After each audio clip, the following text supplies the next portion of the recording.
Hi again. I'm excited to be reading chapter 9. There are about 20 chapters in this book, so we're almost halfway there. And chapter 9 is called Livy. Now, they're starting to make some connections in this book about what she remembers and when she remembers. And it seems to be when she's away from him, she can't remember him unless she has something special to help her remember. Then they were talking about Rufus. Remember? So Rufus is the green elephant that Livy loved. She couldn't remember him either. But then she brought him up to see Bob, and Bob, of course, remembered him. And he said, you were soaking wet in the chicken house. When you were soaking wet in the chicken house, you had him in your arms. She said, I did. And he was wet too. Rufus was wet? She looks into the backyard. There's only one place in Gran's yard Rufus could have gotten wet. I think he fell in the well. Let's see. Chapter 9, Livy. Poor Rufus, Bob is saying, smoothing Rufus's short green elephant fur. Did you fall in that deep, dark well? Bob will keep you safe now. You will never be in that dark well again. I think Bob sometimes forgets that some of us are real live creatures and some of us are inanimate objects. It must have been because of all that time he spent in the closet with the Lego pirates, Mr. Monkey, and the parrot who got lost. While Bob and Rufus are having their little reunion, I'm putting 2 and 2 together, as Dad says. Except it's more like trying to add the square root of 7 and 31 to the 5th power.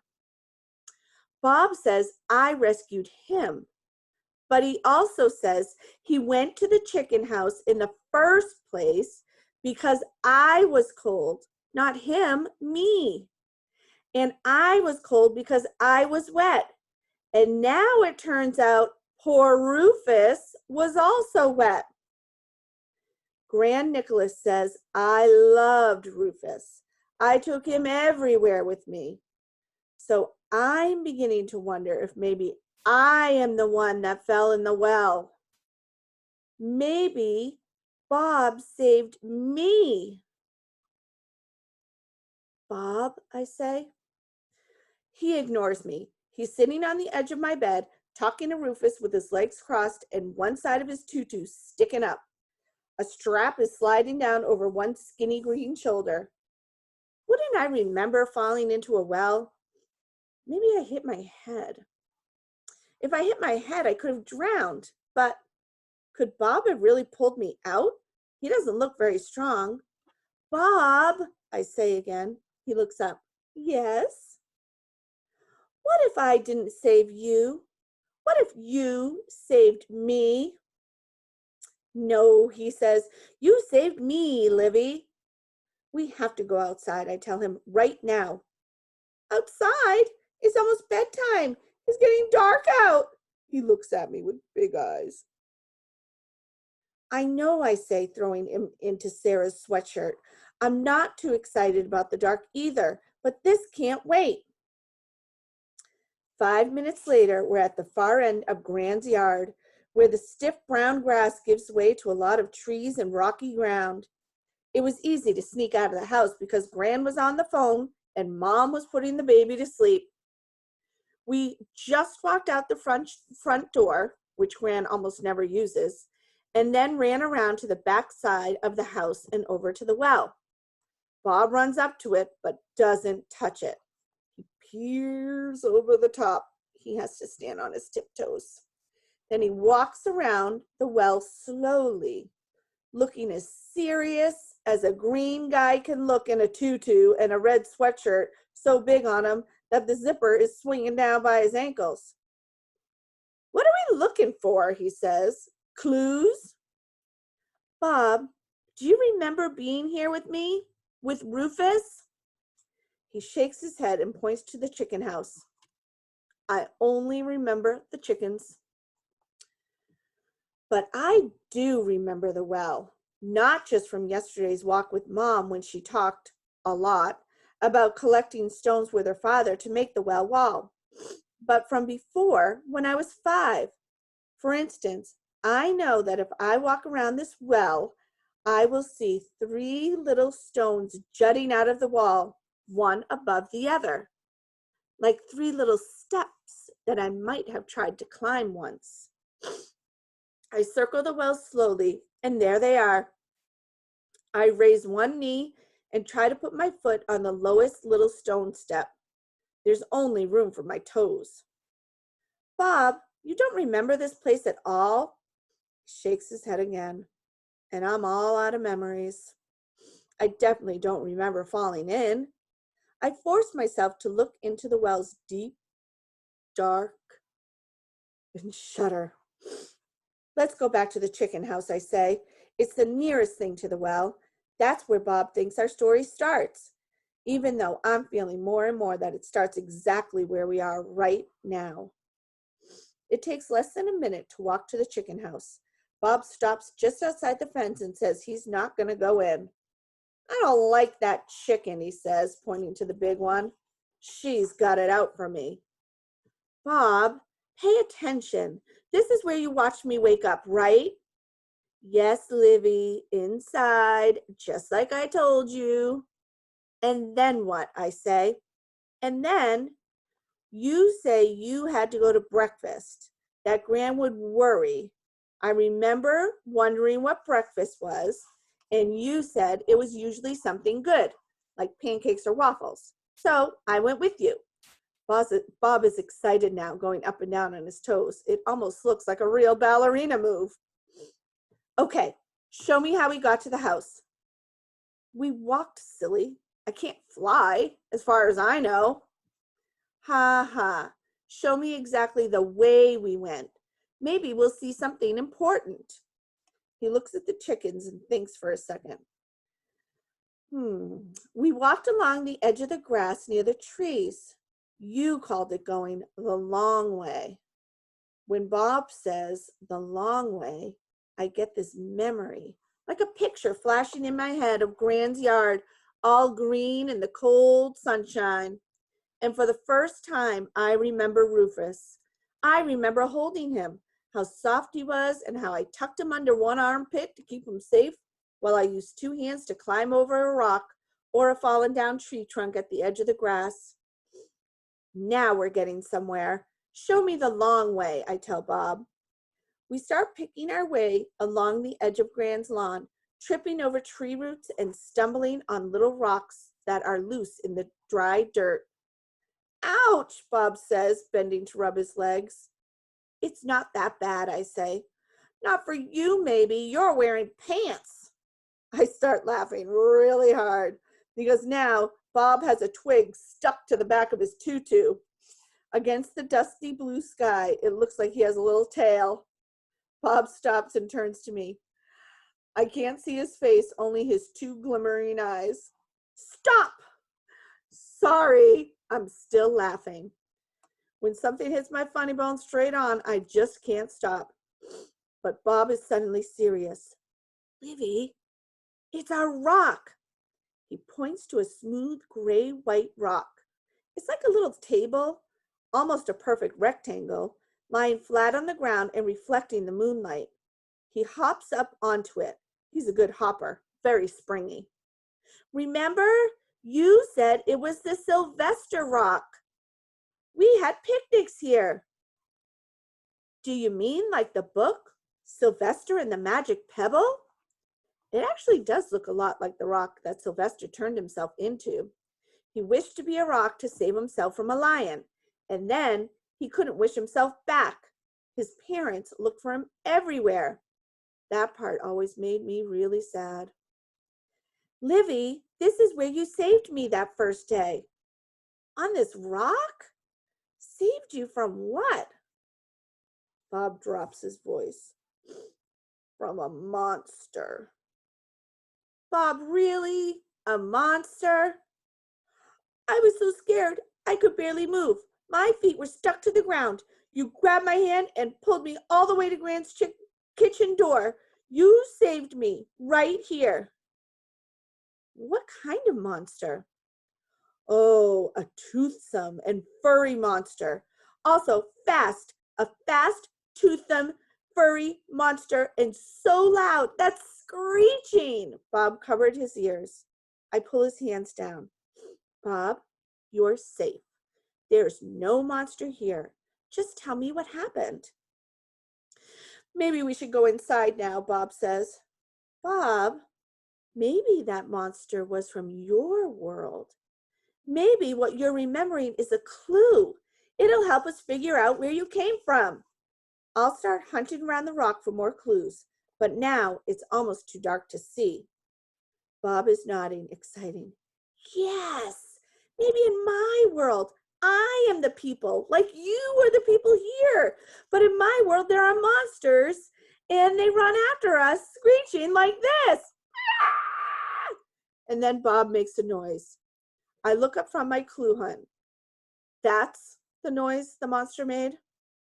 That's exactly what it sounded like. Do you remember it now? Have you ever heard such a horrible sound?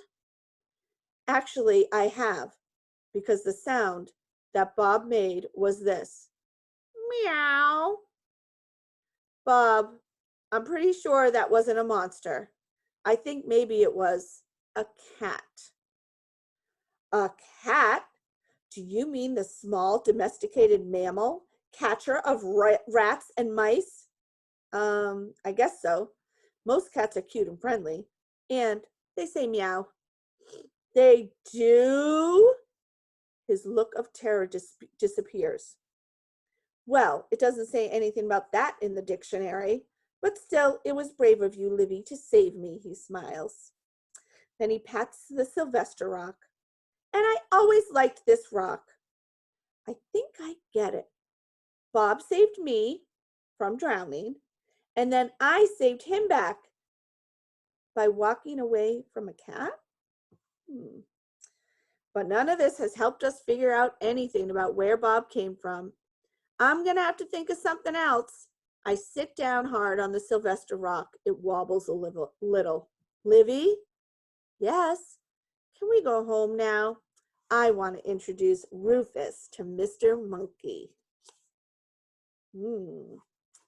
That is not the end of the chapter yet, but I wanted to take this break to notice the story, Sylvester and the Magic Pebble.